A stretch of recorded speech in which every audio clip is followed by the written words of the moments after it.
ఏమో ఇప్పుడు డెలివరీ అయ్యి 16 డేస్ కదమ్మా నీకు. అవును మేడం. ఏమేమి ఫుడ్ తింటున్నావు నువ్వు? ఉదయం ఇడ్లీ కారం పొడి. కారపొడి, ఇడ్లీ. ఇంక వేరే అన్ని తినమని చెప్పాం కదా, ఏం తినట్లేదా? ఏం తినట్లేదు మేడం, పెట్టట్లేదు, అరగదని పాపకి. పాపకు అరగటం ఏంటమ్మా? నువ్వు తింటే నీకు అరుగుతుంది, దాని ద్వారా న్యూట్రియంట్స్ బేబీకి వెళ్తాయి కదా. వెళ్ళేటప్పుడు చెప్పాం కదా ఇడ్లీ అన్ని తీసుకోవచ్చు అని చెప్పాం కదా. మిగతా బ్రేక్ఫాస్ట్ కూడా ఎగ్ పెడుతున్నారా? గుడ్డు తింటున్నావా ఏమన్నా?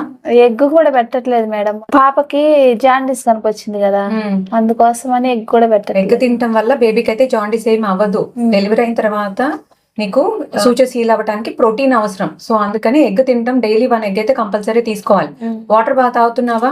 2 litres. 2 to 3 litres of water తాగు. బటర్ మిల్క్ తీసుకోవచ్చు. కూరలు ఏమేమి పెడుతున్నారు నీకు? బెండకాయ, కాకరకాయ, చిన్నులపాయ కారం, ఈ 3. ఇంకా మిగతా ఏం పెట్టట్లేదు. ఆకుకూరలు ఇవన్నీ కూడా తినమన్నాం కదా. పాపకి పచ్చగా బ్లడ్ వచ్చిందంట మేడం, అందుకని ఆకుకూరలు పెట్టట్లేదు. తింటే అందుకని ఇంకేం పెట్టట్లేదు. మరి నీకు న్యూట్రిషన్ వచ్చేది ఎట్లాగా? నువ్వు తిన్న ఫుడ్ డైజెస్ట్ అయ్యి ఏమేమి న్యూట్రియంట్స్ అవసరమో అంతవరకే పాలలో బేబీకి వెళ్తాయి.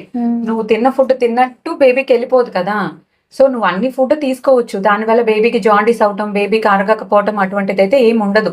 నువ్వు మంచిగా ప్రోటీన్స్ ఉండేటట్లు పాలు, గుడ్డు, బాదం పప్పు, నట్స్ ఇవన్నీ కూడా తీసుకోవచ్చు. మెయిన్ ఈ కారపొడులు తింటం అనేది ఆపేసే. సో మీ ఇంట్లో కూడా డెలివరీ అయిన మదర్స్ ఉంటే ఇదే మిస్టేక్ మీరు చేయొద్దు. ఆఫ్టర్ డెలివరీ మదర్స్కి హెల్దీ బ్యాలెన్స్డ్ డైట్ ఇవ్వటం అనేది వెరీ ఇంపార్టెంట్.